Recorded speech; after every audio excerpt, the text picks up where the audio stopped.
Bom, gente, hoje, o assunto de hoje é o reencontro com o meu eu espiritual após 2 anos funcionando no modo sobrevivência, porque andávamos realmente bastante preocupados com a nossa integridade física nos últimos 2 anos. E não só nos últimos 2 anos, mas a partir de então, há um propósito do reencontro com o meu eu espiritual, que é aquele que se situa, a nossa essência, no corpo búdico e no corpo átmico. É o mais profundo, né? Passou? Passou a lâmina? Mudou a lâmina, Cleonir? Não, não mudou, não mudou. Ah, então só um pouquinho. Está travando. Eu já estou fazendo assim para... Porque da outra vez ela travou de novo. E aí eu vou botar... Ótimo. Então vamos lá. E por que a primeira figura, que é um humano ligado por filetes de energia ao universo, na tentativa de mostrar que 24 horas por dia, 364 dias ao ano, nós estamos o tempo todo Desculpa, conectados e trocando energia com o mundo maior, com o universo. não passou a tela. Não, agora eu vou passar. Muito bem. Então, gente, há 2 anos, Deus colocou o pé no freio e parou um ônibus denominado mundo. Como a frenagem foi realizada de uma maneira muito brusca, muitos passageiros ficaram feridos fisicamente, mas se recuperaram.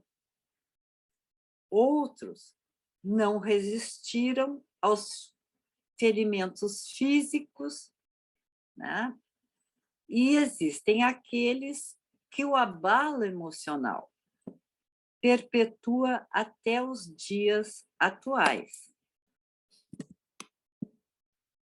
Deus percebeu que as pessoas andavam muito perdidas e imprimiam em suas vidas um ritmo alucinante. Viviam voltadas para, não viviam voltadas, né, para o seu eu espiritual, para a sua essência, e afundavam em todo tipo de consumismo. Com esta parada forçada e dentro dos lares, né, dos seus lares, o ser humano passou a conviver mais com ele mesmo. Então, ele passou a se questionar como eu estou, onde eu estou, para onde eu quero ir, qual o propósito da minha vida, por que eu fiz estas escolhas até então para a minha vida, por que trabalho sem parar, a ponto de não ter tempo de realizar com calma uma refeição, por que eu casei ou porque eu não casei, por que eu tive filhos, porque eu não tive filhos. Eu sou feliz com o conforto que tenho na minha casa? O carro que eu tenho, a moto, a bicicleta, me fazem feliz? Qual o preço que eu pago para ter uma vida confortável? Então, as pessoas foram se questionando. E durante esses questionamentos, alguns se perguntaram: como eu posso usar a minha mente a meu favor? como eu posso gerenciar a minha mente? Como eu posso deixar de ser escravo das minhas emoções, dos meus desejos, dos meus hábitos, das minhas crenças limitantes? Se eu tenho a energia de Deus dentro de mim, que é bom, perfeito e justo, por que eu não manifesto essa perfeição em mim? Onde começaram as minhas crenças limitantes? E aí, inevitavelmente, às vezes as pessoas conseguem fazer com que passe um filme da sua vida na sua cabeça.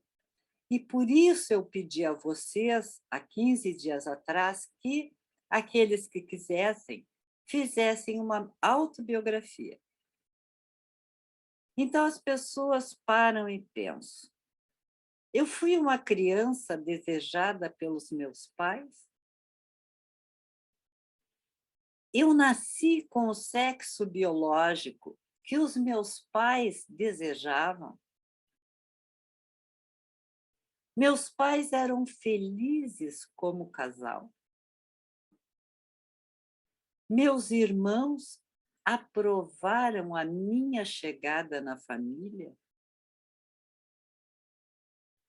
Sempre foi fácil para mim fazer e cultivar amizades? Quando a gente começa a se questionar, a fazer esse tipo de pergunta, é porque estas respostas a estas perguntas vão determinar como eu percebo o mundo desde pequenininho, como eu percebo as relações que eu estabeleço, por que os meus relacionamentos interpessoais funcionam de uma maneira eficiente ou não, positiva ou não. Porque às vezes eu dou um passo maior do que a minha perna, eu me superestimo ou eu me subestimo em tudo que eu faço. Porque às vezes eu morro de medo de competir de forma sadia ou de compartilhar as coisas que eu tenho, meu conhecimento. E na medida que eu vou respondendo a essas perguntas, eu começo a fazer hipóteses de como é que foi a minha vida como espírito em outras encarnações. Então, eu começo a ter pistas, a trabalhar como um grande detetive. E aí eu sigo me perguntando: meus professores gostavam de mim? Eles expressavam isso? Eles me incentivavam ao estudo? Ou eles me ignoravam? Ou olhavam para mim como se eu não tivesse futuro? Na universidade ou no curso técnico que eu fiz ou estou fazendo, nos estágios, no meu trabalho, eu ajudo os demais? Sou competitivo ou compartilho os meus conhecimentos? E o pior, e a pergunta também mais importante que hoje as pessoas se fazem: por que tantas pessoas no meu entorno eu percebo que são prósperas, que estão se desenvolvendo, que adquirem aquilo que desejam? E por que eu continuo estagnado? Essa é a grande pergunta de 2022. Então, na medida que a gente se questiona, como é que chegam as respostas? Às vezes eu escrevo, às vezes eu tenho que parar e silenciar minha mente. Silenciar a nossa mente e para entrar em contato com o nosso eu profundo, com o nosso eu espiritual. Para isso, eu tenho que escolher um lugar calmo. Aqueles que gostam podem colocar uma música suave, bem baixinha, e tentar me concentrar. Esse é um exercício muito difícil, porque a nossa mente está habituada a pensar milhões de coisas em frações de segundos ou minutos. Sabemos que o nosso pensamento tem uma velocidade mais rápida que a da luz. Então, a gente se propõe a se concentrar e daqui a pouco invade um pensamento que não tem nada a ver, do tipo, eu tenho que ir no supermercado, eu tenho que ir abastecer o carro, eu tenho que... Enfim, quando surgir um desses pensamentos, como é que eu me forço a ter foco? A cada pensamento que aparece, eu vou fazer uma contagem de 1 a 10, de uma forma bastante pausada, e volto a tentar silenciar minha mente.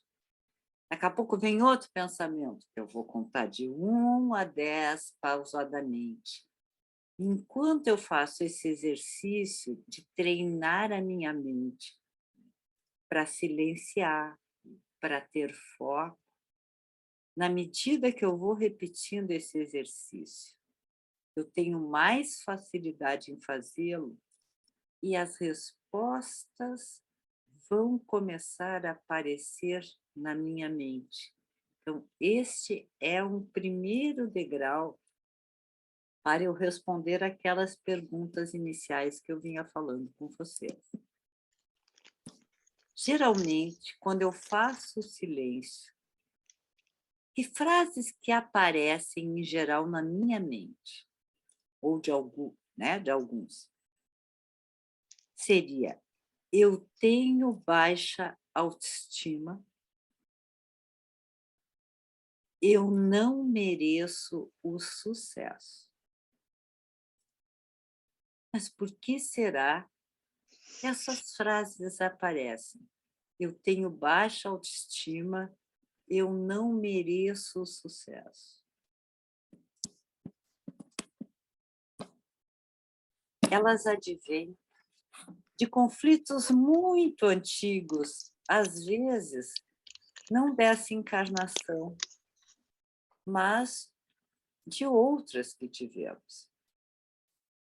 E essas frases ocorrem em função não só de conflitos que trazemos de outra encarnação, mas em algum momento eu não apreciei a pessoa que fui até então. Na vida atual, né? Quando eu tenho essa história, eu não gostei da maneira como eu era, daquilo que eu fiz. Na vida atual, desde a gestação, eu já apresento problemas para os meus pais desistirem de mim. Como assim apresentar problemas? Um bebê, ainda no útero da mãe, consegue fazer isso? Sim, consegue. Algumas inclinações do espírito ainda consegue emitir energia para o mental da mãe e esta para o mental do pai, que podem trazer em alguma desarmonização. Então, por exemplo, como é que eu vou fazer, no caso do bebê, pensando, para os meus pais desistirem de mim? Ou acreditarem que vão ter problemas comigo. Vou trazer um exemplo. Às vezes a mãe precisa fazer repouso absoluto, porque fisiologicamente a gravidez está apresentando riscos a ela e o bebê. E às vezes, dentro desse quadro, o pai ainda perde o emprego ou a empresa o transfere para outra cidade ou ele tem que começar a viajar mais. Então, imagine, a esposa tendo que fazer repouso e o marido nem sempre presente em casa. Então, já é uma situação geradora de estresse para aquele futuro pai, para aquela futura mãe, e se tiverem filhos, outros filhos também. Então, e por que isso acontece? Para que se crie uma egrégore dentro daquela casa, um clima de mal-estar. Esse é o primeiro passo. E aí, essa egrégore, onde traz um cenário catastrófico, né?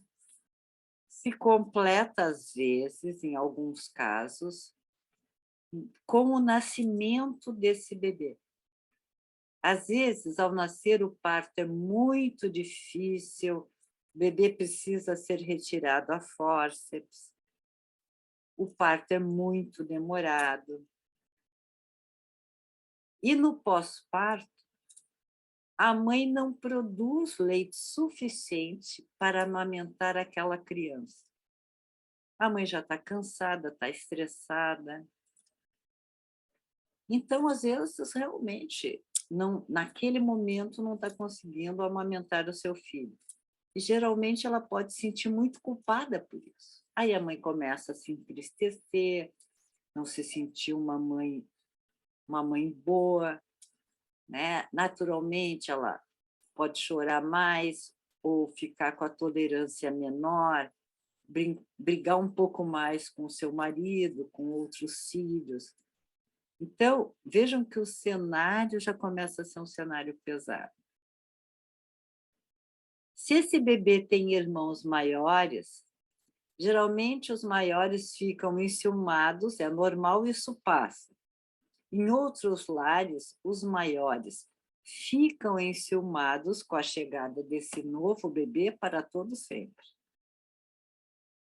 E na tentativa de fazer aquele bebê desaparecer, às vezes, por brincadeira, alguns irmãos maiores pegam o travesseirinho e põem no rosto do bebê, tentando sufocar o bebê. Mas é uma brincadeira. Ou passam a estragar todos os brinquedinhos que o bebê ganhou. Porque, às vezes, em alguns lares, os pais enfeitam com alguma coisa. Então, dentro desse cenário, às vezes, catastrófico, os pais chegam a se separar. Quantos são os casos de casais que recebem bebês com anomalias neurológicas sérias ou genéticas sérias? Outros pais recebem crianças com síndrome de Down ou autistas. E aquilo é um choque narcísico tão grande aos pais de não terem colocado uma criança na cabeça desse casal normal, que os pais se separam, um deles desaparece.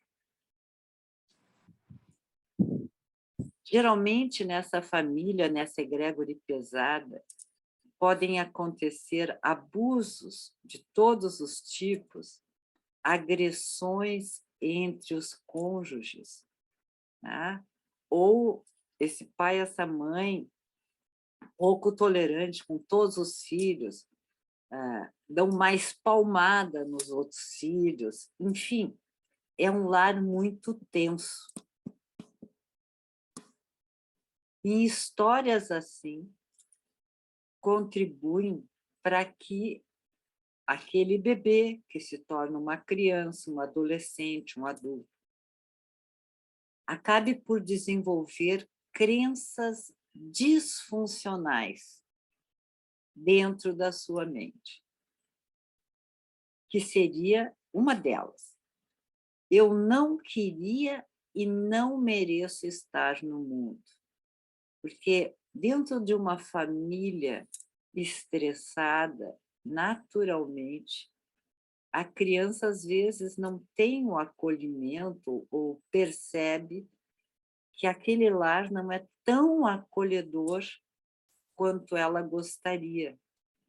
E para a criança, se os adultos ou um pai e mãe não são acolhedores, não são amorosos, em geral a criança não põe culpa nos pais ou em quem a cuida. A criança acredita que ela é uma pessoa ruim, por isso estão lhe tratando mal. Por isso são agressivos com ela. Por isso cometem abusos de todos os tipos com ela. Então, essa crença de que eu não mereço estar no mundo, que ela vive no aqui e agora, nesta encarnação, começou lá atrás, em alguma outra encarnação, e ela vem trazendo. Então, ela encontra um cenário familiar que reforça aquela crença muito antiga, mas da qual ela não lembra, porque a nossa mente acessa até o mental superior e o mental inferior.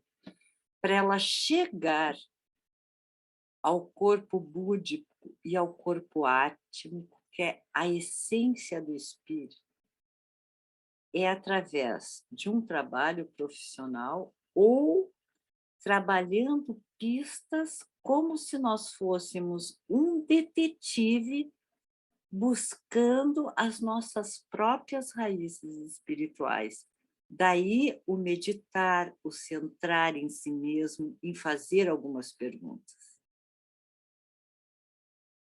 E aí, quando a gente faz parte de um lar que não é acolhedor, não é amoroso, ou de uma sociedade assim, geralmente começa, então, na criança e vai até a vida adulta, que os pais, então, eles não me amam e querem se livrar de mim. Esse pensamento de um lar pouco amoroso, pouco acolhedor, um lar que faz a criança, o jovem pensar que os pais não lhe amam, a tendência é projetar isso para toda e qualquer relação e para o mundo em geral. Então, aonde essa pessoa estiver, o pensamento, essa crença disfuncional que vem é: ninguém é capaz de gostar verdadeiramente de mim. Todos querem se livrar de mim. E quando eu tenho essa crença dentro da minha cabeça, eu vou, pela lei da atração, criar situações ou me comportar para que essa crença seja reforçada, né? Então, se eu tenho a crença, eles não me amam, eu vou ser um pouquinho egoísta e vou tender, a minha tendência é não compartilhar nada com ninguém. E as pessoas observando isso vão se afastar de mim. Então, não é as pessoas que não têm a capacidade de me amar ou que voluntariamente querem se afastar de mim. Eu me comporto, eu falo coisas, até pelo não verbal, que dão pistas ou pedem para as pessoas não me amarem e se afastarem de mim. Não são as pessoas. Outra crença: o mundo e as pessoas são ameaçadoras. Então, eu tenho um comportamento muito desconfiado nesse mundo. Demais. As pessoas sentem isso e tendem também a se afastar. Então, quando eu penso que o mundo e as pessoas são muito ameaçadoras, tanto eu posso vir de um lar de pouco amor e pouco acolhimento, como eu posso ser oriundo de um lar onde os meus pais de tanto me amarem, me protegeram tanto, tanto, tanto, tanto, que desde pequenininha assim, cuidado, não deixa ele engatinhar que ele vai bater a cabeça. Cuidado, não solta as mãozinhas quando a criança está começando a caminhar, porque vai cair e quebrar uma perna. Cuidado com o balanço. Olha o escorregador na pracinha. Não, cuidado da bicicleta. A criança ganha bicicleta, aquele triciclo, e às vezes a gente vê uma criança bem maiorzinha para o tamanho da bicicleta e fica pensando, pô, já podia tirar aquelas rodinhas auxiliares, né? Mas os pais dizem, não, não, não tira que é muito perigoso. Não vai brincar na casa dos amiguinhos que é perigoso, não pode brincar na pracinha com outros que é perigoso, ou vão roubar teus brinquedos. No colégio, não empresta o material para ninguém, porque daí não vão te devolver. Não joga futebol, porque podem quebrar tua perna. Então, os pais querem proteger tanto. Agora começou a esfriar. Com certeza, alguns pais já botaram embaixo do moletom do colégio uma blusa de lã, ainda botaram a jaqueta do colégio. E criança gosta de correr, se mexe o tempo todo, mesmo adolescente. Mas no caso da criança, imagina o calor de uma criança, porque lá pelas tantas no dia começa a esquentar. E os pais dizem, não tira o moletom, não tira o casaco, que tu vai pegar uma pneumonia. Então, quem é criado nesse ambiente de um amor e cuidado extremo, pensa, o mundo e as pessoas são ameaçadoras. Então, a pessoa, diante das oportunidades que lhe aparecem, a pessoa abre mão de todas as oportunidades, que tudo é perigoso. Todo mundo tem segundas intenções. Porque ele internalizou esse comportamento dos seus pais, da sua família, das pessoas que convivem, né? E passou a acreditar nisso. E por quê? Porque isso também atende à sua essência como espírito, aquilo que precisa ser trabalhado. E aí a gente começa a pensar, tenho que me proteger porque a vida é muito perigosa.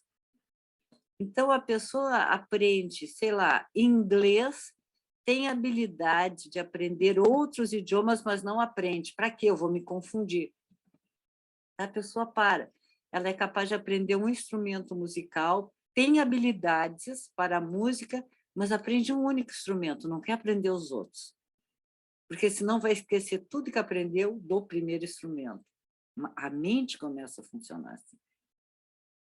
Então, essa pessoa começa, desde que nasce, a desenvolver o medo do abandono, principalmente em lares onde pais se separaram, onde os pais sumiram.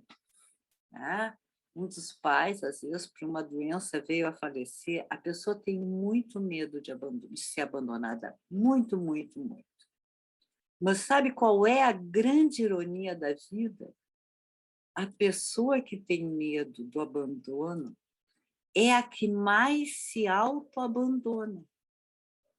Porque ela tem tanto medo de ousar, de fazer algo diferente, de se testar em situação diferente, que ela sempre faz a mesma coisa, ela não evolui. Então, ela está se autoabandonando quando ela não testa suas habilidades. Ela pode até se autoabandonar quando, num dia de chuva, ela não leva o guarda-chuva, num dia de frio, ela não pega um casaco. Então, ela passa a ter medo do abandono e a se autoabandonar. Tem a sensação de pouco merecimento. Quantos de vocês, agora está se aproximando a Páscoa, às vezes tem um aniversário de vocês, e alguém chega, sei lá, com um presentinho, tipo, leva um bombom para vocês. Qual é o pensamento que primeiro surge na cabeça de vocês e vocês falam? Puxa, não precisava se incomodar, puxa, não precisava me dar nada. Quantas pessoas dizem isso? Quando vocês dizem isso, para o observador mais atento, ele imediatamente pensa, o problema dessa pessoa é a sensação de pouco merecimento. Essa pessoa tem uma autoestima baixa. Essa pessoa deve se autoabandonar o tempo todo. Com essa simples resposta, não precisava nada, não precisava se incomodar, mas para que tanto trabalho? Quando vocês recebem algo. Se vocês dizem isso, primeira dica lá do eu essencial. E as consequências, então, dessas crenças autolimitantes, disfuncionais, é se autoabandonar. Quantos vocês conhecem que demonstram uma grande habilidade, uma grande inteligência, mas não estudam? Não estudam. Não se alimenta. Hoje, antes de começar a reforma íntima, nós estávamos num bate-papo com uma das participantes, ela dizendo: ai, me desculpa, eu estou tomando café, porque eu não consigo começar o dia ou pensar sem um café. Eu sou assim. Mas quantas pessoas não se alimentam? Saem de casa sem comer nada. Tomam um copo d'água e dizem: ah, depois eu como alguma coisa. Se eu não ponho o combustível do meu carro, eu estou dizendo que eu sou um cara que fui abandonado, que me autoabandono, que acho que eu não mereço. Nada. São pessoas que não seguem as prescrições médicas.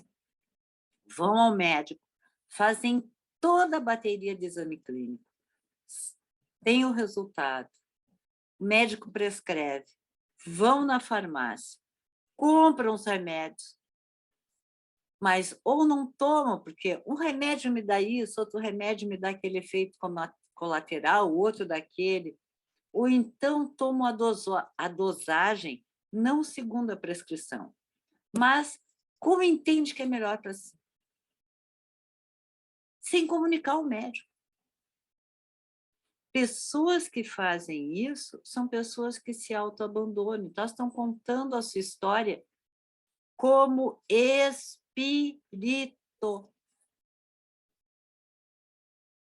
E aí, quando vai muito mal no colégio, está para rodar, ou não se alimentou direito e está desenvolvendo alguma doença física, e por não seguir as prescrições médicas, faz com que a sua doença evolua, as pessoas pensam: vou lá na casa de João Pedro, porque os espíritos estão me perseguindo, colaram em mim, então eu vou lá tomar um passe e pedir ajuda para tirar esse espírito de perto de mim. É o espírito que está colado em vocês. Ou é vocês que desde pequenininho já vieram predispostos a se autoabandonar, encontraram uma situação familiar que vocês interpretaram como autoabandono e passaram a se autoabandonar até então. No livro do Dr. Ivan, que o Luiz Paulo no início falava, lá está o Dr. Ivan diz: eu diria que 60%, 70% dos atendimentos que nós fazemos na casa não são situações de obsessão, mas são situações de autoobsessão. Está escrito lá no livro. Autoabandono, baixa autoestima, não se sente merecedor. Outra consequência das crenças limitantes: a pessoa não cumpre nada do que combina com ela. Tem pessoas que dizem: não, a partir de segunda-feira, de manhã cedo, das 6 às 7 da manhã, eu vou fazer ginástica, nem que seja dentro de casa, eu vou caminhar. Volto para casa, tomo um banho, depois vou para o trabalho. Chega a segunda-feira. Ah, está muito frio. Ah, não, está chuviscando. Ah, não, daí eu vou fazer barulho e acordar os meus filhos. Ah, a pessoa começa a... Então, tudo que combina. Ah, não, o médico diz que a minha glicose está alta. Até a próxima consulta no médico, eu não vou botar açúcar na boca. Ok. Aí Às vezes um professor trabalha na escola, geralmente nas escolas, sempre alguém leva um bolinho, aquilo outro, né? Aí um colega serve um pratinho com um pedacinho de bolinho, e a pessoa que disse que não ia botar açúcar na boca diz: ai, tá muito bom, dá, reserva outra fatia para mim. Ora, quem não cumpre o que combinou consigo não se ama, não se sente merecedor, se autoabandona. E se não confia em si, não vai confiar em ninguém. Aí a gente escuta assim: eu sou uma pessoa muito azarada. Eu queria muito me casar, mas todas as namoradas ou namorados que eu me encontro me traem. Não são corretos e não ficam comigo. Pela lei da atração, a gente atrai aquilo que esteja em sintonia com a gente. Se eu não cumprir as coisas que eu estabeleço comigo, eu só vou procurar namoradas e namorados infiéis. Esta está sendo a minha sintonia. Ah, não, mas eu vou na casa espírita, eles vão rezar por mim, e aí, então, eu vou conhecer uma pessoa que fique comigo, que seja fiel. Pode ir. Se não mudar o pensamento, não vai encontrar. Entendeu? É uma pessoa que só enxerga defeitos físicos em si, a pessoa não fica feliz com o seu corpo. E isso se evolui seriamente, acaba desencadeando quadros de anorexia e bulimia. Anorexia, a pessoa não come, perde 40%, 50% do seu peso corporal, pode levar à morte, e a pessoa se enxerga gorda. Ou a bulimia, que nada para dentro de si. Come, né? E não permite que aquele alimento fique dentro de si. Desenvolver, posso também desenvolver arrogância. Sabe o que é arrogância? Ah, não gosto de dar trabalho para ninguém, não peço nada para ninguém. Se eu não conseguir fazer, eu mesmo fico na minha. Eu me basto. Uma pessoa extremamente controladora de tudo e de todos. E se eu sou arrogante, não preciso de nada nem ninguém, eu me resolvo sozinho. Quer dizer, isso é impossível enquanto a gente está encarnado aqui na Terra, mas a pessoa acredita. A pessoa, então, começa a cada vez mais se autoabandonar, a deixar de se amar.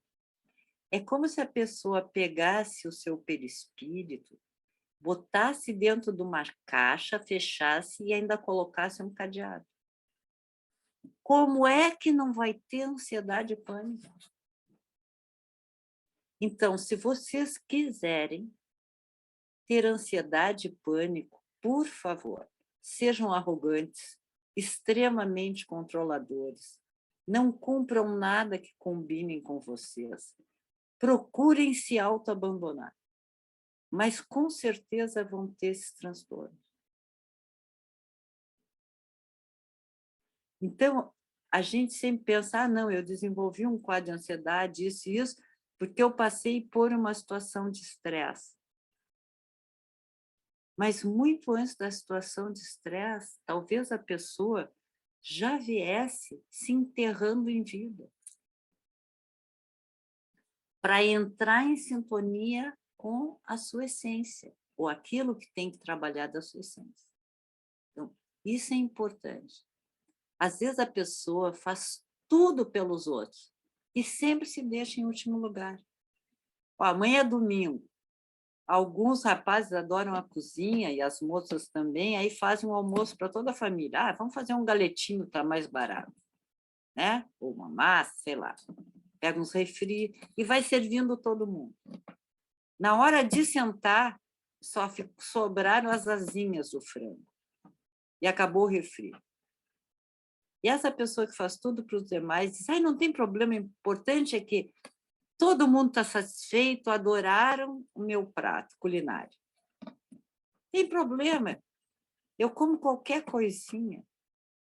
Ora, se tu te deixa em último lugar, se tu pode comer e beber qualquer coisinha, tu acha mesmo que a vida, o universo, vai te trazer coisas boas? Tu acha mesmo que tu vai prosperar? Será mesmo que tu vai ter boas oportunidades de trabalho, de estudo, nas relações interpessoais? Acho difícil.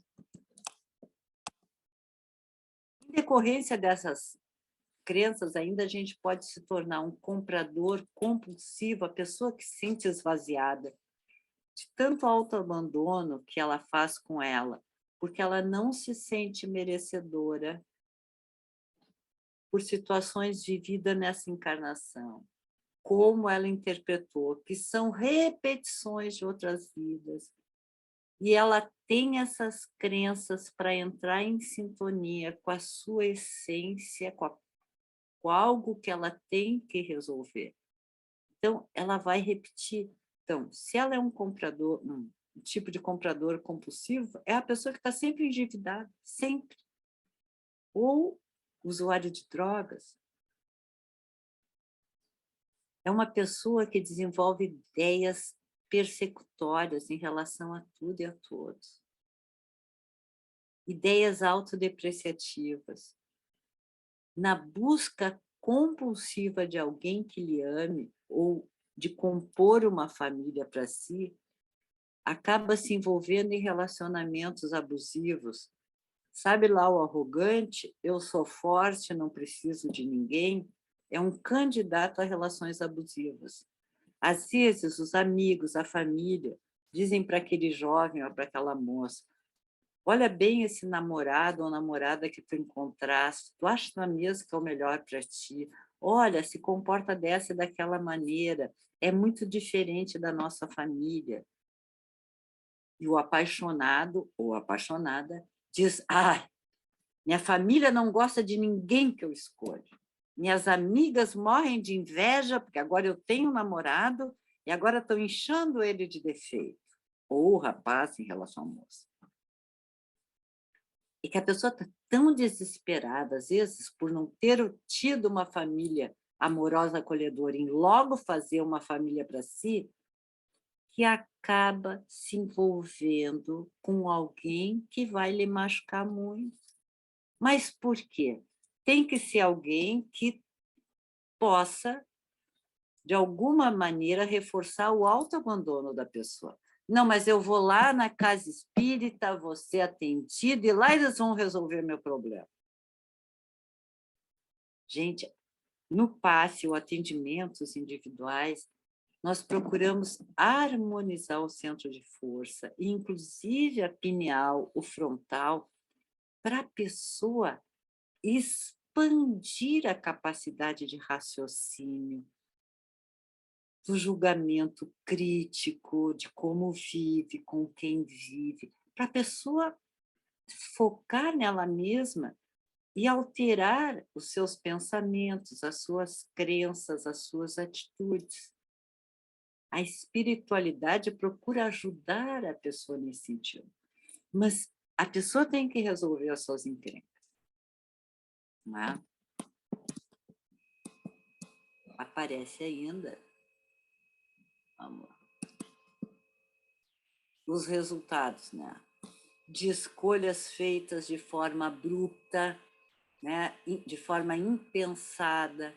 Então, aquela pessoa, vamos lá, que foi abandonada ou que se sente abandonada, que se sentiu pouco acolhida, pouco amada, ela tende a abandonar a família e os filhos, seja de forma concreta, seja de maneira emocional. Como é que a gente abandona a família e os filhos de maneira emocional? Não precisa ser concreto. Eu saio às 7 da manhã para o trabalho e volto 10h30, 11 horas da noite, todos os dias. Aí tu pergunta assim, ué, por que tu faz isso? É para dar conforto para minha família. só que não convive com a família. Porque sai, às vezes, a família, os filhos estão dormindo, a esposa fica dormindo, e volta, os filhos continuam dormindo. Não dá para ir para a festa da escola do filho ou da filha, buscar o boletim, sei lá mais o quê. Então, é o resultado das crenças. Às vezes, em situações mais complicadas, existe a tentativa de suicídio, uso de drogas, a pessoa sofre abusos sexuais. O que eu quero dizer? Que muitas vezes, no aqui e agora, nessa vida presente, a pessoa passa, sim, por situações difíceis, como um teste para ver se aquele espírito não vai sucumbir. Mas será que o espírito pediu para passar por essas provas? Sim, pediu. Inclusive, disse, por piores que sejam as situações, eu vou ser forte o suficiente, eu vou ter fé suficiente em mim e em Deus, e eu vou seguir em frente, e eu vou dar a volta por cima, e eu vou contornar essa situação ruim. Mas aí esquece. Se pega em fatos do aqui e agora. Geralmente, a pessoa que vem de um lar confuso, né, segundo a sua interpretação, ela tende a humilhar, a buscar situações onde seja humilhado. Ela estabelece um círculo vicioso. Por sentimentos de culpa, tende, por se sentir culpado, a ofender a tudo e a todos. São pessoas sempre envolvidas em brigas, que costuma engolir o choro, as palavras, para a confusão não ficar maior, né? Aí está sempre com laringite. E vejam, as crenças, então, afetam o nosso sistema límbico, o hipotálamo, o sistema nervoso autônomo, que vai influenciar no sistema endócrino, no sistema imunológico. Então, tudo isso tem repercussões, não só nas relações interpessoais, mas também no físico. E aí, gente, tudo que eu venho conversando até então é para mostrar para vocês que a saída é nós desenvolvermos a autorresponsabilidade. O que é isso? É eu, como um detetive, ir buscando pistas para saber o que eu tenho na minha essência enquanto espírito que eu preciso resolver, que contribuiu para eu ver o mundo da maneira como eu vejo, as relações da maneira como eu vejo.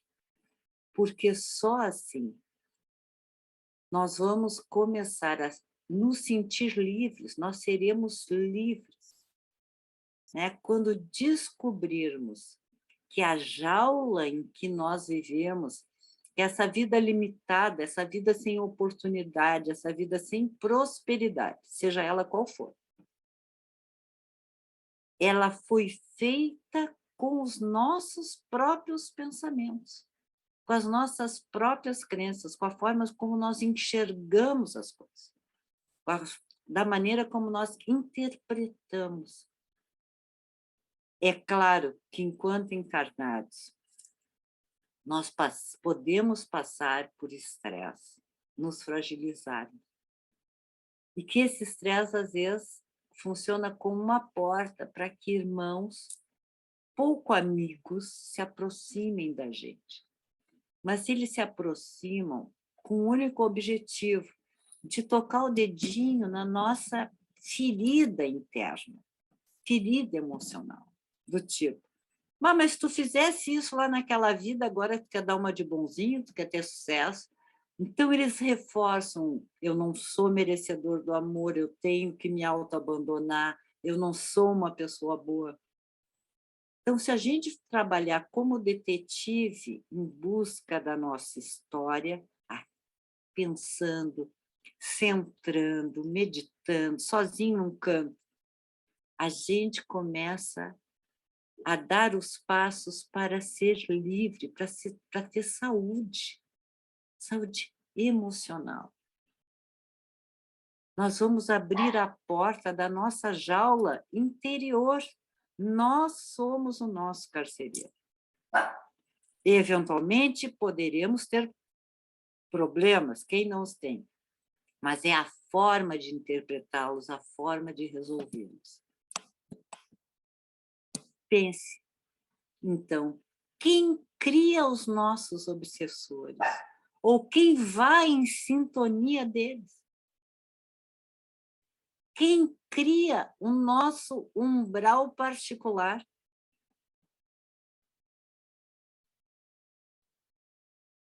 Porque é muito fácil dizer que a culpa é dos espíritos. Isso é a coisa mais fácil do mundo. Porque daí eu vou lá, no João Pedro, no passe, no atendimento individual, e graças a Deus, aqueles dirigentes e aquele corpo de médiuns pegaram e tiraram o meu umbral e tiraram meus obsessores. É mesmo? Daqui a 15 dias a pessoa está lá de novo. Porque tem que mudar aqui, trabalhar como um detetive, buscando as pistas e chegando no seu próprio núcleo.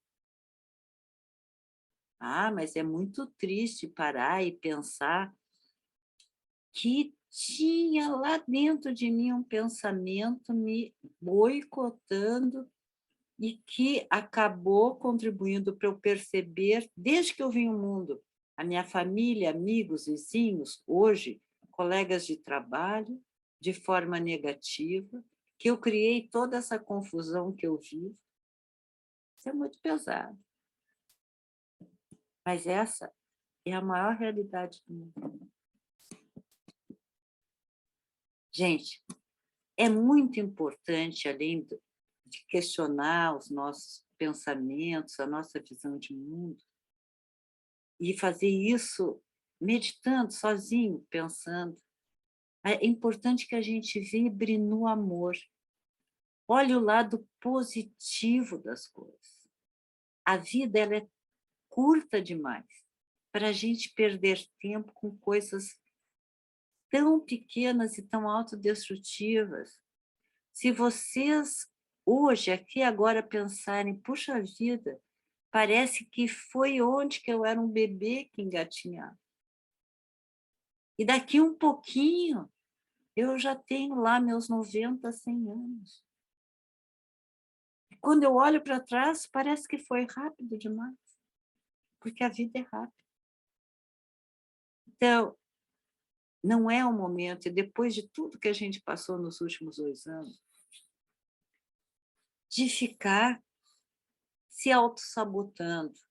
Aqueles que sobreviveram, é para que se tratem melhor, que se amem mais, que parem de se autoabandonar. Nós ganhamos o prêmio de nos recuperarmos dessa doença grave que foi o Covid, ou de até não pegá-lo, de estarmos com saúde, de estarmos vivos, para fazer esse trabalho,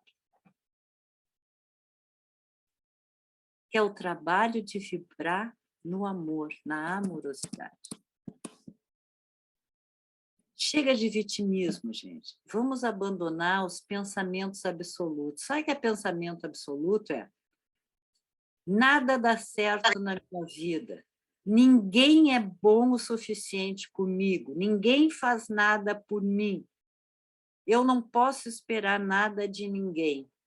Todo mundo é ruim ou todo mundo é bom. É um pensamento assim que eu nunca vou me transformar naquilo, eu nunca vou fazer aquilo. É muito pesado. A vida é mudança, mudança o tempo todo. A única coisa que não muda, que fica inerte o tempo todo, é o corpo físico depois que a gente morre, porque o espírito segue trabalhando. Pessoas dizem assim, ó, é sempre assim, comigo tudo é sempre assim. A coisa é tão louca. A pessoa, por exemplo, o adolescente adora tênis, né? Aí ele sonha muito com um determinado tipo de tênis, que ele viu uns amigos na rua, uns colegas da escola Daí ele pede para o pai e para a mãe de Páscoa aquele tênis. Daí o pai e a mãe vão lá e compram o tal de tênis e dão a ele de presente de Páscoa. O jovem pensa assim: ai, adorei o tênis, mas não posso sair com meus amigos ou ir para a escola com ele, por causa que eles vão batizar. Batizar é pisar em cima, os colegas pisam em cima do tênis e vão sujar, vão estragar, vão não sei o quê. Ou assim, se eu for jogar futebol, com certeza esse tênis vai estragar todo. Então, a pessoa mal ganhou uma coisa boa e já está prevendo algo de ruim. Sei lá, a pessoa quer muito uma blusa numa loja. Aí vai lá, consegue a blusa. Sai da loja já pensando, essa blusa eu tenho que esconder, por causa que se eu deixar para minha secretária em casa lavar, ela vai misturar com as outras roupas, na hora de passar ela vai queimar, eu tenho que esconder essa blusa. Eu vou usar o mínimo possível para não precisar lavar, porque onde eu botar para lavar vão estragar a blusa. E não é que estragam. Ou a pessoa nem usa a roupa porque pela possibilidade de estragar. Então, mesmo que aconteçam situações boas, a pessoa já está antecipando uma perda. Alguma coisa de ruim vai acontecer. O seu pensamento vai atrair que algo de ruim aconteça mesmo. Para a pessoa dizer, é sempre a mim assim, comigo nunca dá certo. Tudo de ruim acontece comigo. A pessoa busca um carro na concessionária e diz, um carro que gosta e tal, diz assim, agora não tem outra. A pessoa já sai tensa com o carro. Saiu da concessionária, entrou na rua, a pessoa começa a pensar, tem que me cuidar, porque alguém vai bater no meu carro, vão roubar essa cidade tão horrível, vou sofrer um furto do veículo, Não é que de tão nervosa a pessoa se desconcentra, a atenção, a coordenação visomotora ficam alteradas. Não é que a pessoa se envolve no acidente. Lei da atração. Mas onde é que tudo começou? Na ideia de que tudo de ruim acontece comigo. Eu não vim para esse mundo para ser feliz. Eu estou sempre pensando que vão me tirar algo nas coisas que me faltam. Então, para aquela pessoa, nada é bom. Ela vai no aniversário, tá um bolo maravilhoso, salgadinhos maravilhosos, mas teve lá um sanduíche que não estava tão legal. A pessoa só vai falar que o sanduíche não estava bom. Todas as outras coisas boas ela não enxerga. Então, a pessoa acha que sempre há uma segunda intenção nas ações das pessoas. Então, diante de cada pensamento disso, vocês têm que aprender a se questionar. Será que o que eu estou pensando é certo? Será que estas minhas verdades são realmente absolutas? Será que não tem outra forma de ver o mundo? Será que realmente as pessoas não são boas comigo? Será que elas sempre vão ter uma segunda intenção? Comecem a questionar as verdades de vocês. Questionem cada uma das crenças de vocês. Ampliem a visão. Porque aí vocês vão ver que são vocês que criam o inferno particular de vocês. Não são as pessoas. E quando vocês têm coragem de mudar a forma de ser, o que acontece? O entorno magicamente começa a mudar, por milagre. Então, pensem. Então, o que faz você evoluir, o primeiro passo, é deixa o passado no passado. Eu sou assim porque meu pai e minha mãe foram assim, fizeram isso, fizeram aquilo. Esquece o passado. A vida é tua, é aqui e agora. O passado só serve para te ser detetive e ir buscando pista do teu eu essencial, sozinho, no teu canto, sem envolver ninguém. Agora, deixa o passado no passado, vive o hoje, vive o aqui e agora. É a única coisa que tu tem hoje. O que passou, passou. O futuro põe um ponto de interrogação. Internalize o princípio da autorresponsabilidade. Vamos parar de botar culpa nos espíritos. Pensem, o que eu estou fazendo comigo há anos? Que eu abri a porta para andar de mão dadas com esse tipo de obsessor. Ele só está ali porque vocês procuraram. Questionem as verdades do seu ego, porque é ele que cria os nossos conflitos. Perdoem a si mesmo. Vocês não têm que ser perfeitos, vocês não têm que acertar sempre. A cada dia a gente procura fazer o melhor que pode naquele dia. Procure se tratar como uma visita importante. Se autoelogie. Pare de se comparar com os demais. Não pule as suas refeições. Aquele que sai de casa sem café da manhã e tomar café sentado, não é na beira da pia. Sentado. E não é café puro. Não vai chegar muito longe na vida. Quer melhorar de vida? Começa o dia tomando um café sentado. Pode ser um café preto com pão e manteiga. Não precisa ter mais nada. Mas senta. Aprende a almoçar sentado. Aprende a fazer o lanche da noite sentado. Não se come sentado em sofá, na cama, no chão. Se a gente lembra de Jesus, ele sempre se reunia com os apóstolos em volta de uma mesa para fazer as refeições. Vocês querem entrar em sintonia com ele? Então vamos parar com essa de comer no sofá. Sofá não foi feito para as refeições. A mesa, sim. E ali, sozinhos ou com a família, se vocês têm a graça de terem uma família, ali é que vocês precisam realmente ser cristãos. Imitar o comportamento de Cristo nas suas ceias. Tá? Se autoelogie.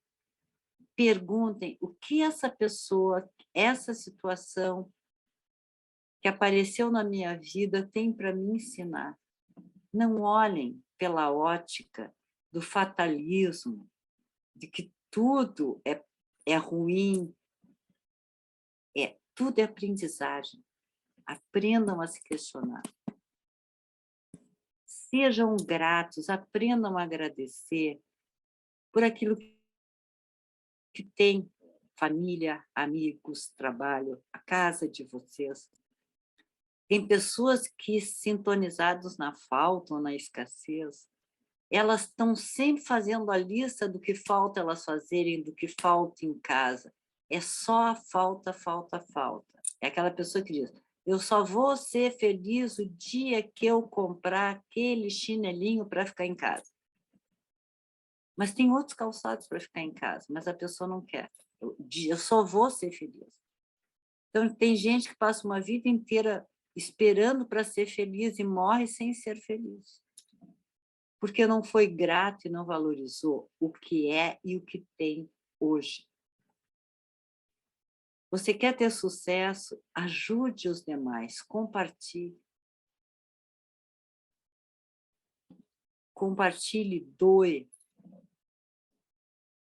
Se envolva em ações sociais. Vejam lá no brechó da Casa de João Pedro, quantas pessoas se envolvem, compartilham aquilo que já não tem mais utilidade, sentido para si, seja roupas e sei lá o quê. Ajude, compartilhe, sem esperar obrigado. Seja amoroso com você mesmo. Digam diariamente, eu me amo. Eu gosto de mim. Mas sigam a prescrição médica, porque não basta dizer, eu sou lindo, sou maravilhoso, eu me amo, e não está tomando o remédio que o médico mandou. E não está fazendo exercício físico, a caminhada que o cardiologista indicou. E não está estudando para vencer o semestre, o ano letivo. Então, dizer eu me amo, ser amoroso consigo mesmo, não combina com aqueles autoabandonos. olhe para os problemas como grande oportunidade de crescimento espiritual. Reserve 20 minutos por dia só para vocês. Para fazerem o que vocês bem entenderem, só para vocês. Aprendam a contornar os problemas. Ah, mas aquele não gosta de mim. Sim, nessa vida, alguns não vão gostar de vocês. Outros vão gostar, então valorize quem gosta. Busquem olhar o positivo que tem. Tenham foco, gente. Vamos fazer o compromisso aqui de quebrar o retrovisor da vida. O retrovisor na bicicleta, na moto, no carro, é para a gente olhar os lados e atrás, né? Os lados seria a comparação, a competição. Atrás é ficar, a culpa é do pai, a culpa é da mãe, do vô, da avó, do tio, do professor, da chefia. Vamos quebrar esse retrovisor e pensar, agora eu só consigo olhar para frente. Vamos olhar para frente a partir de hoje. Eu vou mudar, eu vou parar de me abandonar, eu vou parar de pensar na falta, de funcionar na escassez. Porque se eu sou imagem e semelhança de Deus, se eu tenho a energia dele, eu vou começar a caminhar em direção à minha perfeição, ao meu aperfeiçoamento como ser humano, para criar cada vez mais aqueles cordões energéticos lá da primeira figura no início da nossa conversa de hoje. Eu vou criar com o universo, com as coisas que realmente vão contribuir para eu crescer como pessoa, para eu crescer como espírito, para elaborar, para fazer bem feito o tema de casa que eu vim fazer nesse mundo. Tá bom, pessoal? Agora eu gostaria de conversar um pouquinho com vocês sobre estas ideias. Podem abrir os microfones.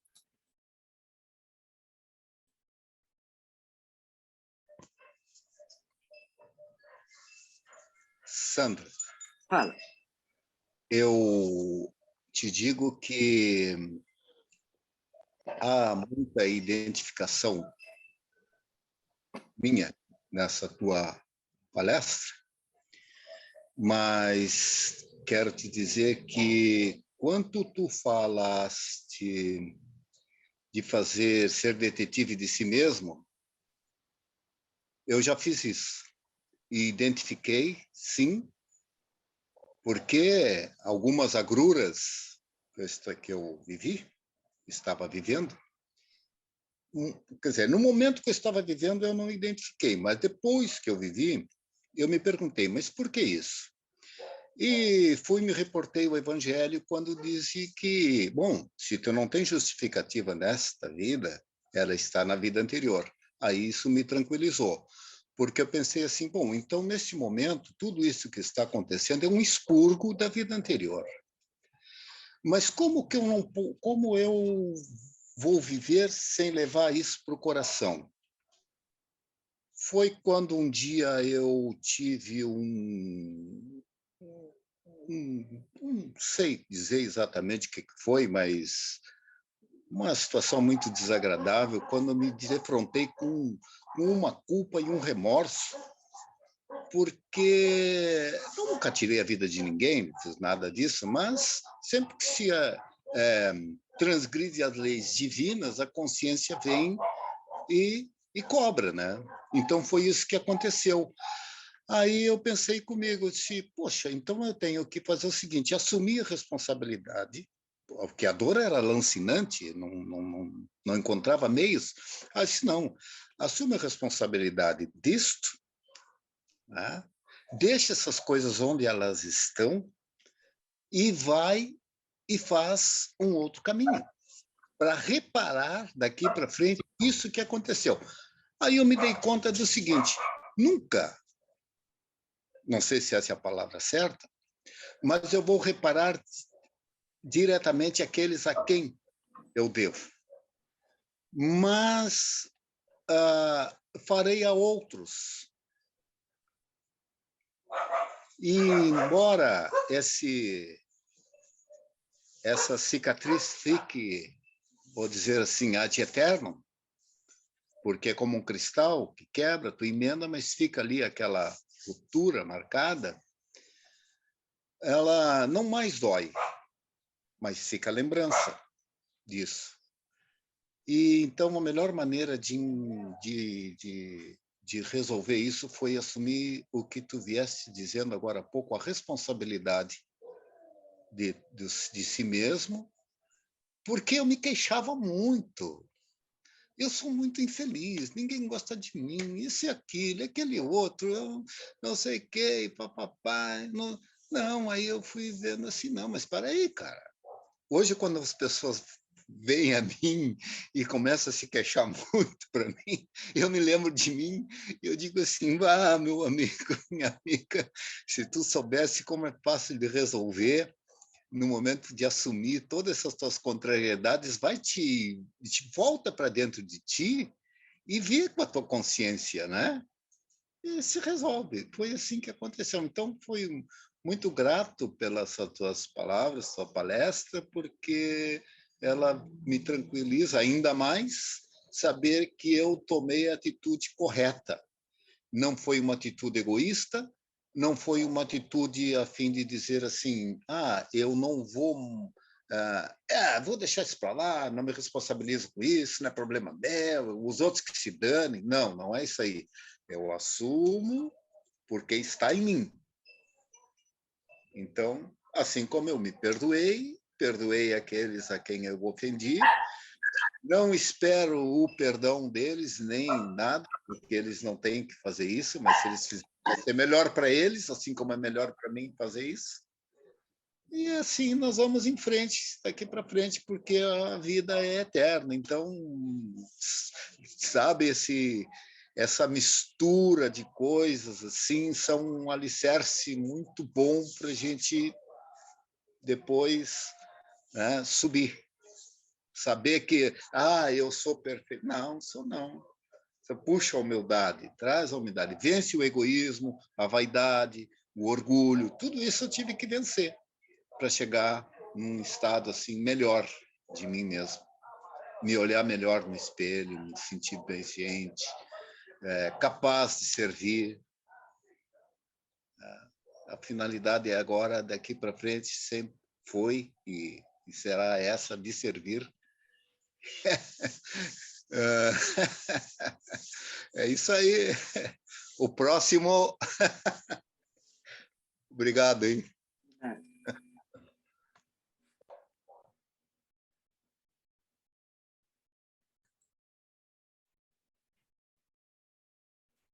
Mas alguém gostaria de se colocar?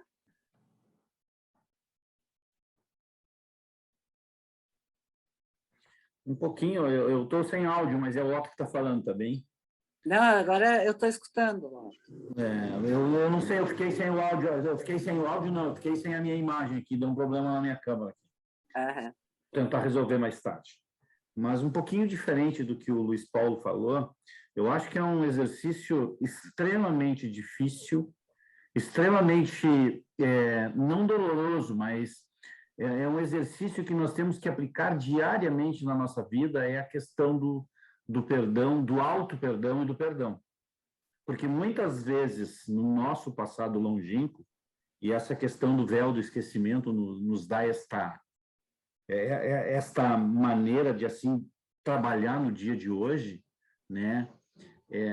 Fica muito, não é muito difícil, mas é uma maneira que nós temos que empregar diariamente. Eu sempre digo aos meus filhos que nós temos que reconhecer os nossos problemas e nós não temos que deixá-los para trás. Nós temos que andar com eles lado a lado, resolvendo eles todos os dias um pouquinho, até que esse problema venha a ter uma solução definitiva. Porque, senão, se deixar lá atrás, num dia para o outro, ele vem num crescente tão grande que ele talvez nos atropele, ele talvez nos engula novamente e nós caiamos nos mesmos erros.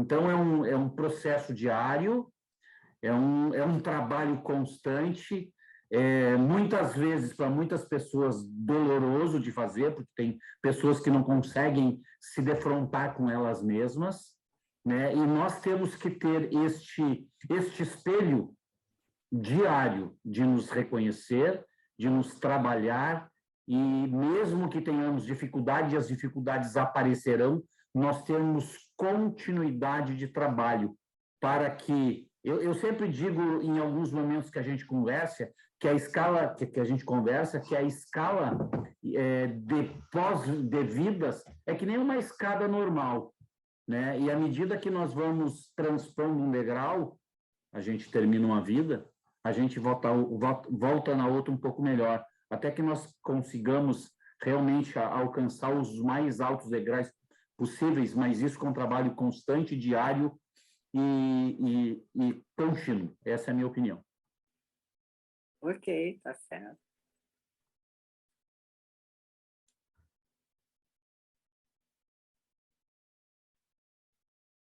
Mais alguém, pessoal?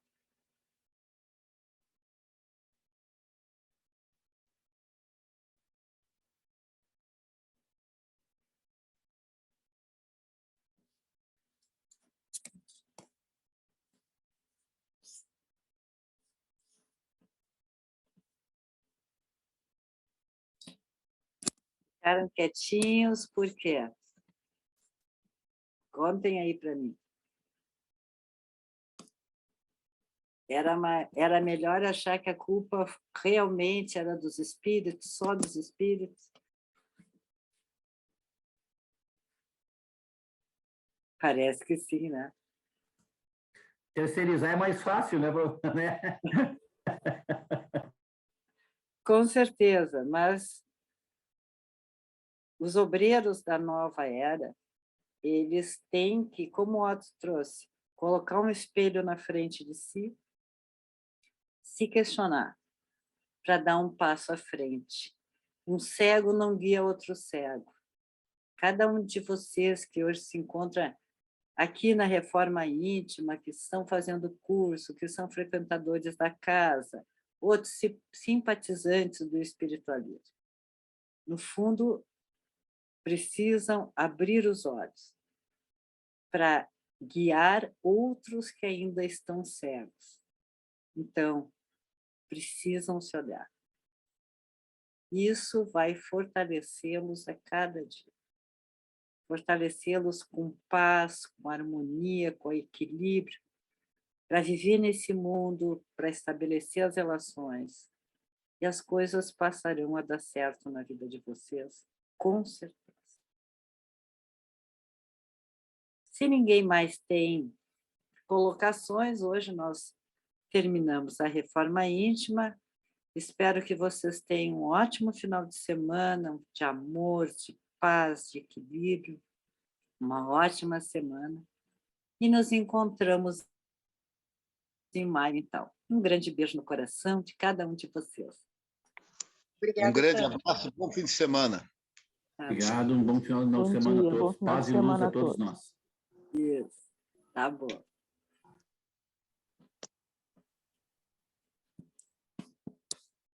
Bom dia, uma boa semana.